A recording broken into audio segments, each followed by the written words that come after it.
Welcome. Today we're reading the chapter Tom Thumb of the novel Grimm's Fairy Tales. Now, sit tight and let's get into it. A poor woodman sat in his cottage one night, smoking his pipe by the fireside, while his wife sat by his side spinning. "How lonely it is, wife," said he, as he puffed out a long curl of smoke, "for you and me to sit here by ourselves, without any children to play about and amuse us while other people seem so happy and merry with their children." "What you say is very true," said the wife, sighing, and turning round her wheel. "How happy should I be if I had but one child? If it were ever so small, nay, if it were no bigger than my thumb, I should be very happy, and love it dearly." Now, odd as you may think it, it came to pass that this good woman's wish was fulfilled, just in the very way she had wished it, for, not long afterwards, she had a little boy, who was quite healthy and strong, but was not much bigger than my thumb. So they said, "Well, we cannot say we have not got what we wished for, and, little as he is, we will love him dearly." And they called him Thomas Thumb. They gave him plenty of food, yet for all they could do he never grew bigger, but kept just the same size as he had been when he was born. Still, his eyes were sharp and sparkling, and he soon showed himself to be a clever little fellow, who always knew well what he was about. One day, as the woodman was getting ready to go into the wood to cut fuel, he said, "I wish I had someone to bring the cart after me, for I want to make haste." "Oh, father," cried Tom, "I will take care of that. The cart shall be in the wood by the time you want it." Then the woodman laughed, and said, "How can that be? You cannot reach up to the horse's bridle." "Never mind that, father," said Tom. "If my mother will only harness the horse, I will get into his ear and tell him which way to go." "Well," said the father, "we will try for once." When the time came, the mother harnessed the horse to the cart, and put Tom into his ear.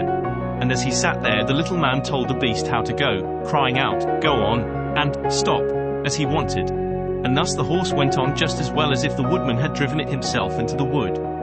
It happened that as the horse was going a little too fast, and Tom was calling out, "Gently, gently," two strangers came up.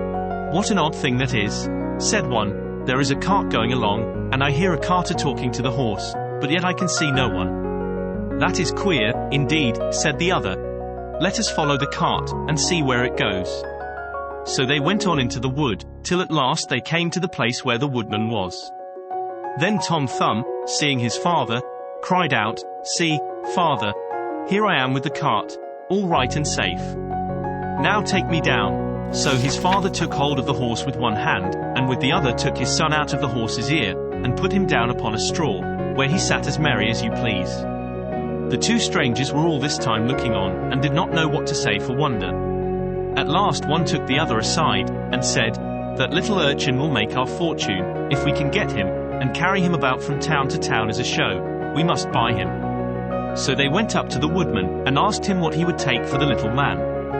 "He will be better off," said they, "with us than with you." "I won't sell him at all," said the father. "My own flesh and blood is dearer to me than all the silver and gold in the world."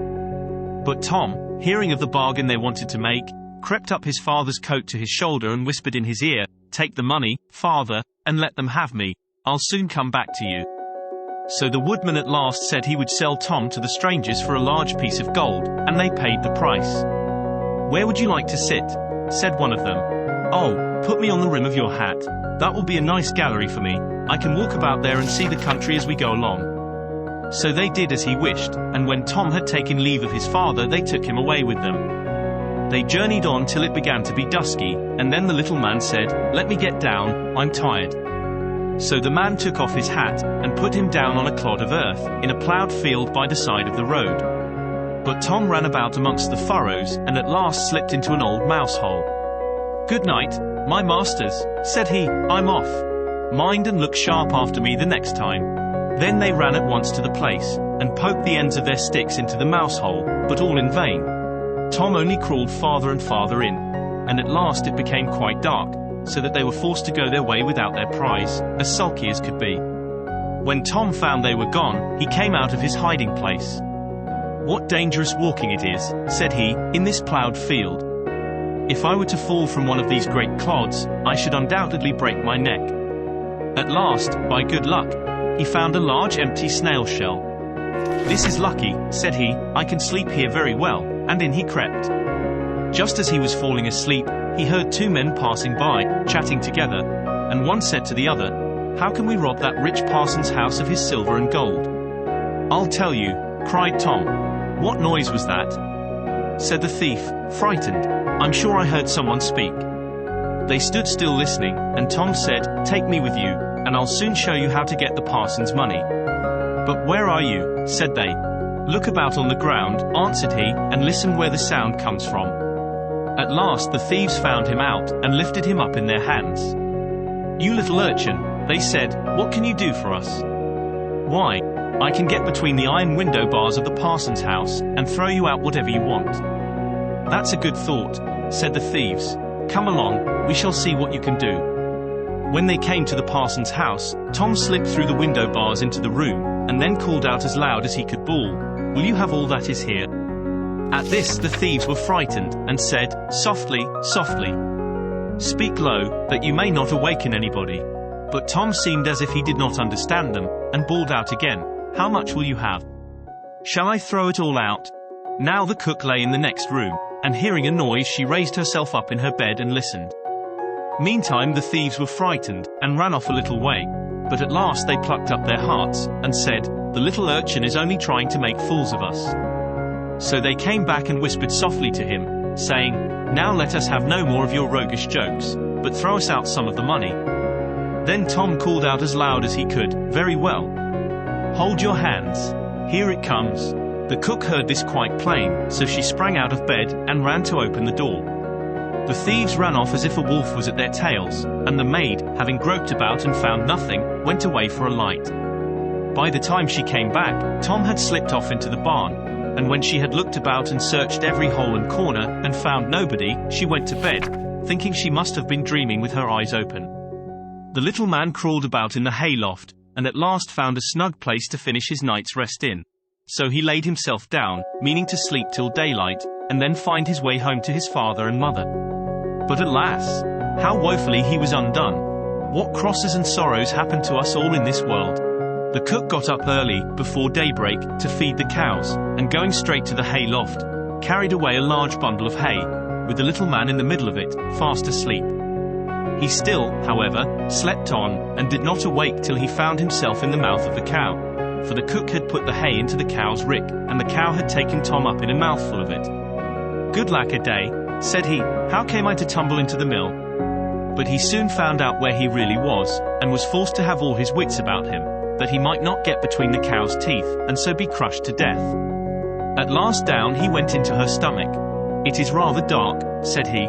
"They forgot to build windows in this room to let the sun in. A candle would be no bad thing." Though he made the best of his bad luck, he did not like his quarters at all, and the worst of it was, that more and more hay was always coming down, and the space left for him became smaller and smaller. At last he cried out as loud as he could, "Don't bring me any more hay!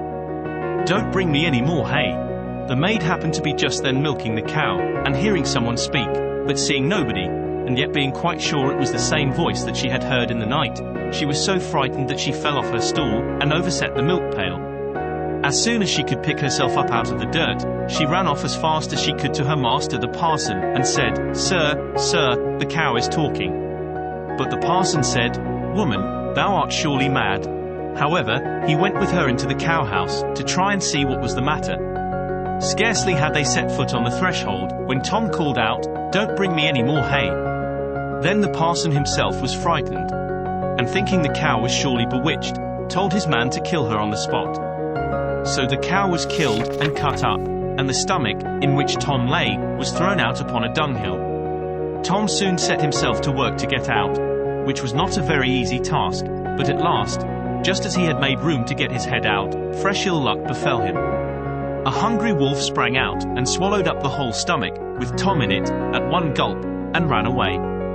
Tom, however, was still not disheartened, and thinking the wolf would not dislike having some chat with him as he was going along, he called out, "My good friend, I can show you a famous treat." "Where's that?" said the wolf. "In such and such a house," said Tom, describing his own father's house. "You can crawl through the drain into the kitchen and then into the pantry, and there you will find cakes, ham, beef, cold chicken, roast pig, apple dumplings, and everything that your heart can wish. The wolf did not want to be asked twice, so that very night he went to the house and crawled through the drain into the kitchen, and then into the pantry, and ate and drank there to his heart's content. As soon as he had had enough, he wanted to get away, but he had eaten so much that he could not go out by the same way he came in. This was just what Tom had reckoned upon, and now he began to set up a great shout, making all the noise he could. "Will you be easy?" said the wolf. "You'll awaken everybody in the house if you make such a clatter." "What's that to me?" said the little man. "You have had your frolic, now I've a mind to be merry myself," and he began, singing and shouting as loud as he could. The woodman and his wife, being awakened by the noise, peeked through a crack in the door. But when they saw a wolf was there, you may well suppose that they were sadly frightened, and the woodman ran for his axe, and gave his wife a scythe. "Do you stay behind," said the woodman, "and when I have knocked him on the head you must rip him up with the scythe." Tom heard all this, and cried out, "Father, Father! I am here, the wolf has swallowed me." And his father said, "Heaven be praised. We have found our dear child Argon," and he told his wife not to use the scythe for fear she should hurt him. Then he aimed a great blow, and struck the wolf on the head, and killed him on the spot. And when he was dead they cut open his body, and set Tommy free. "Ah," said the father, "what fears we have had for you." "Yes, father," answered he. "I have travelled all over the world, I think, in one way or other, since we parted, and now I am very glad to come home and get fresh air again." "Why, where have you been?" said his father. "I have been in a mouse hole and in a snail shell and down a cow's throat and in the wolf's belly, and yet here I am again, safe and sound." "Well," said they, "you are come back, and we will not sell you again for all the riches in the world." Then they hugged and kissed the dear little son, and gave him plenty to eat and drink, for he was very hungry, and then they fetched new clothes for him, for his old ones had been quite spoiled on his journey. So Master Thumb stayed at home with his father and mother, in peace, for though he had been so great a traveller, and had done and seen so many fine things, and was fond enough of telling the whole story, he always agreed that, after all, there's no place like home. Did you enjoy today's chapter of Grimm's Fairy Tales? Why not subscribe and ring the bell?